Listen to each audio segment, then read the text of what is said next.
Hey guys, how's it going? This is Natinator. Welcome back to your weekly dose of creepypasta. I think we should just get this show on the road, so let's jump right into a huge thank you to the patrons over on Patreon, keeping this channel alive, making it so that I can keep narrating. Shoutouts, as always, to the disciples, Tiffany, Backwards D-Dog, Vera Ohio, Sylvia Cashbaum, Jelly, Jim Jambonks, Seth B. Myers, Amberly Perry, Teddy Dog, Brooklyn Gonzalez, Patrick White, and Kissing and Gunshots. Thank you so much again. I can't express how much I appreciate you guys. Now, as always, turn out the lights, get comfortable, and let the story begin.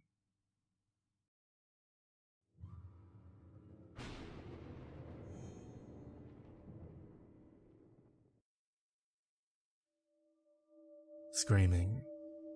I woke up screaming, looking around once again to a completely empty room. I panted in the dark and stared around wildly to make sure I was home in my room. Looking at my bedside table at the clock, it was the same time as before. The dreams were getting worse. 3:30 a.m. I closed my eyes, and when I did, I felt a hot breath on my face, and the crooked, mirthless laughter rang in my ears. The alarm clock went off and I sat up slowly, blinking myself awake and looking around the room. The sun came in through the window, bright and appalling to someone who was still waking up. Rubbing my eyes, swinging my feet over the edge of the bed, standing up and making my way to the bathroom. The toilet flushed and I went to the sink, looking into the mirror. My eyes had dark rings under them. Only 13, and my face looked like an adult after what they call a graveyard shift. My name is Jenny. I live with my mum and dad and go to middle school. Another thing to know about me is that I also suffer from night terrors. Every night, there are nightmares, and lately sleep has almost become a chore. Looking a bit more closely in the mirror, my chestnut brown hair was tousled from rolling around in bed, sticking up in random angles, an iconic piece of proof of how much actual sleep I got. After wetting my brush in the sink, raking it through my hair, trying to get it to lie flat, I shrugged and walked out of the bathroom, putting on clothes and grabbing my book bag before running down the stairs. I snatched a piece of toast from the kitchen and ran out the door. I walked to school on the usual route. The sidewalk was busted up in some places, and roots protruding from the ground cracked the concrete, so I had to watch where I walked to avoid stumbling. My eyes were fixed on the uneven ground, causing me to walk straight into a kid. Falling back onto my butt, I looked up and started to apologize, when he turned and grinned at me. He was short, with red hair and large, dark eyes. He was carrying a small blue book bag over his shoulder. He looked like just the average elementary school kid. All he was missing was the Power Ranger lunchbox and the small group of giggling friends. I couldn't speak though for some reason. I couldn't get the "I'm sorry for bumping into you" out. He grinned and then ran off. Standing up, I watched him go. What the heck was that all about? I thought to myself. Then, shaking it off, I went to school. The bell rang and I started home. It was mid-afternoon, meaning my parents wouldn't be home and I would be bored. Letting out an aggravated sigh and continuing to my house. The small sound of footsteps behind me caught my attention as I turned down another path home. Peeking over my shoulder, there he was. The little boy from this morning was following me, the blue book bag still over his shoulder and his dark eyes fixed on me. He was still smiling. I stopped walking, and so did he. "Do you want something?" I asked. He stood there and stared at me, grinning still. It pissed me off. "Get lost, kid. Go home," I shouted, and then stomped off. I glanced back and he was still grinning. He waved at me as I left, and I quickened my pace. When I got home, I locked the door behind me, panting a bit from the partial run home. What a weirdo, I thought to myself, as I fixed a snack and sat on the couch. Thunk, thunk, thunk. I jumped as someone banged on the front door to my house. I stood up slowly and walked to the front door. The knocking continued, but it was unrelenting. Thunk, thunk, thunk, thunk, thunk. It was louder, and they were knocking faster than before. I was getting mad again. I ran the rest of the way to the door, unlocked it and threw it open. Nothing. No one was at the door. I stepped outside and looked around a bit. "Hello?" I said. "Is anyone there?" No answer. I walked back into the house and locked the door. I made it to the couch and the knocking started again. This time I was frozen. I stared at the door, the wood shaking on its hinges from the force of the knock. I wasn't imagining it. Someone had to be there. I walked over slowly this time. Then instead of opening the door, I raised up slowly on my tiptoes to look out the peephole. Eyes, large, dark eyes, grinned at me through the hole. I jerked back and stumbled. The knocking stopped. Who is it?" I yelled, my voice cracking a bit. Once again, there was no answer. I looked through the peephole again slowly. The eyes were gone. I opened the front door and peeked around it. On the walk in front of the door was a small blue book bag. I gritted my teeth. That little shit. The hell was he playing at? "Not funny, you little jerk. Get lost," I shouted, slamming the front door and locking the bolt with a loud click. I stomped back into the living room, and the front door jerked open behind me. I screamed. Nothing was there? I shifted, feeling a bit ashamed, wondering, I did lock it just now, didn't I? I walked back over and locked the door after shutting it.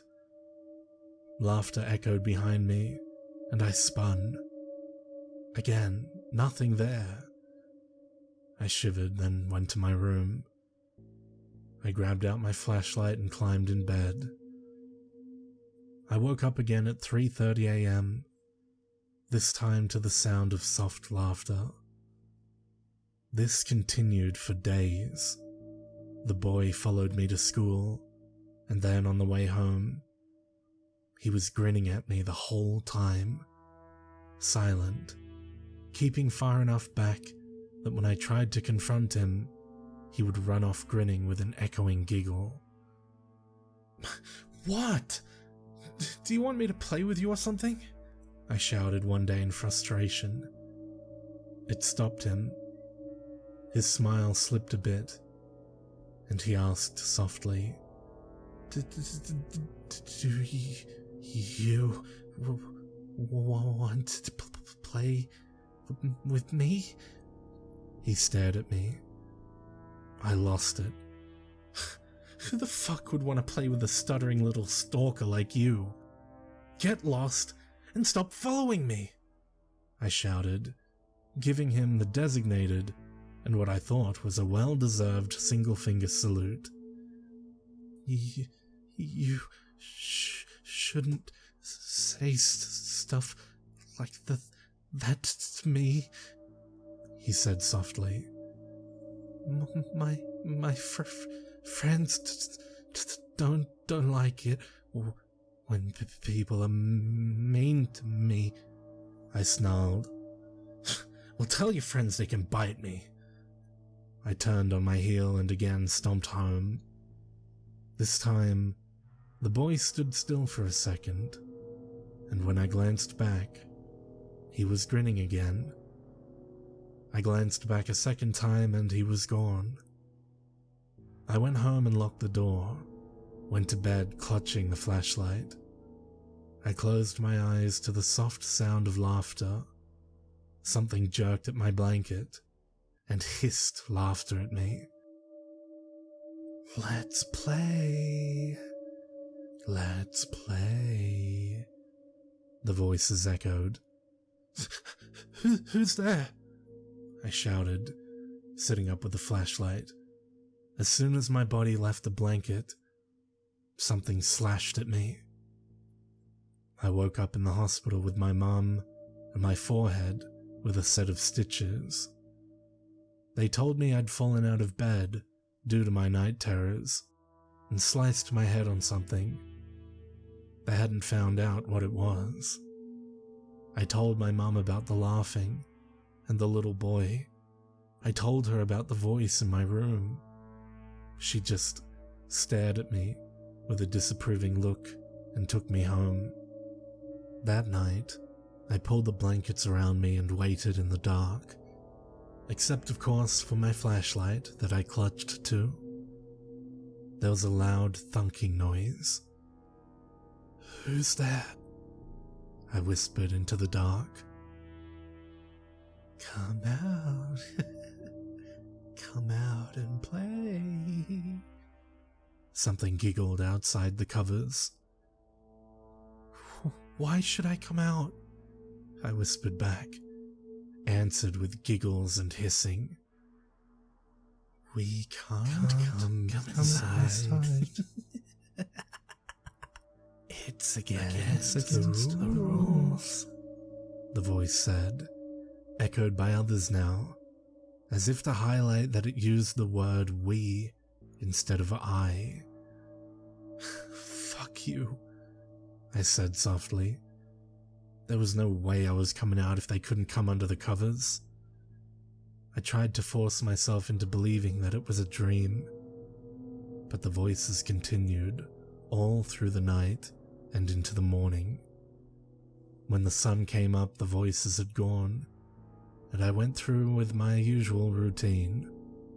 The boy didn't follow me to school or home, but that night, the voices were back, and again, I stayed up through the night, clutching the flashlight until the sun rose. It had gone on for 4 nights in a row now. The laughing and the voices. I'd told my mum, and she told me to stop it, that I was too old to believe in monsters. I shuddered and went to my room, climbed into bed with my flashlight as always, and my eyes were like lead weights. I pulled myself further under the blankets and held tight to my flashlight, and my eyes shut slowly. I made sure that the blankets were tucked in around me, so nothing was sticking out. The flashlight stayed on as I slept. The next morning I jerked awake at the sound of my mum shaking me. Jesus Christ! John! Jenny is bleeding! John! Hurry! She shouted to my father, looking toward my bedroom door. Jenny! Jenny, what happened? What happened to your arm? She begged at me. I looked down, blinking slowly. Blood soaked the side of my bed. It was everywhere, sticky sweet. No one ever really says how blood is in real life. In the movies, it's red and thin, runny like water. In real life, it wasn't even close. And there's so much more in real life. The copper smell choked me as I made myself look down at my arm. Slices upon slices covered my upper forearm and hand, Pieces of flesh dangled, and my fingers were twitching on their own, showing the muscle and tendon writhe. I felt dizzy, and I tried to sit up, falling onto the floor. My eyes were trying to focus as I stared under the bed. Eyes grinned at me. Large, dark eyes, with huge, dilated pupils, but the space around showing too much white. Large, happy eyes. I heard a strange slurping, sucking, and the sound of something being swallowed. I watched a piece of skin disappear under those smiling eyes. Then there was darkness. I was released a few days later. My parents had me committed to the hospital for an attempted suicide. The doctors had told my parents my mental health seemed perfectly fine, and to take me home. I screamed and fought. The eyes weren't at the hospital. They were at home. I blinked heavily. The doctor had given me a heavy treatment for anxiety, and the medication made me feel tired and lethargic. I tried to protest as my parents led me to my room to rest. They put me in my bed and tucked me under the covers. Mom, you can't leave me here alone. Believe me, Mom, they'll get me. Mom, please. I sobbed at her as she turned to leave. She turned and looked at me with a small smile and tilted her head. Now, Jenny, you know you're too old to be believing in monsters under the bed. Now get some rest, okay? She slowly pulled the door closed behind her. I shivered and pulled myself into the center of the bed, pulling the covers closer around me with my good hand, making sure that this time I wouldn't let anything slip out on accident. I swayed and tried to keep my eyes open. I heard rustling around my bed and slow laughter. She's back. Who's back? What's her name? Jenny. They call her Jenny. Yes, Jenny. We want you to play with us, Jenny. Yes, Jenny. We missed you. The voices surrounded me and continued to plead at me to come out. I squeezed my eyes tight, trying to block out the voices. Suddenly, the voices stopped. A large thunk rang out in the room, and then the sound of something dragging. Soft giggling followed. I slowly opened my eyes to see the happy eyes staring at me under the edge of the blanket. Hi, Jenny. I missed you. The voice hissed at me, soft and sweet. I screamed. I got back from the doctor the next day. He had upped the dosage and now I could barely talk. My hand was still bandaged up and I couldn't move it. I felt heavy. My mum carried me to my bed this time, supporting almost all of my weight before setting me into bed. I held back tears, begging at her, "Please, Mum, don't leave me with them. They are here. They're real. I'm not crazy. Mom, please, no." The door shut behind my mother, leaving me in the dark. I jerked the flashlight out and held it tight, the light on, cutting through the dark. I huddled under the blankets, and the voices started again. I prayed. This continued for a few days. The voices surrounded me every night, but they stayed out from the covers, all of them coaxing and calling to me. Jenny, Jenny. They whisper at me, so soft. The voices call to me in sweet undertones. Small hands reach out to me, pulling from every direction. Jenny, calling. Jenny, come play with us. Yes, yes, come play with us, Jenny. They echo over and over, grabbing hands, jerking at my pajamas, tearing. Small bright faces, glowing with smiles that start to point. Jenny, come on, Jenny. Their laughter comes every night. I always pull myself further into bed and under the blankets.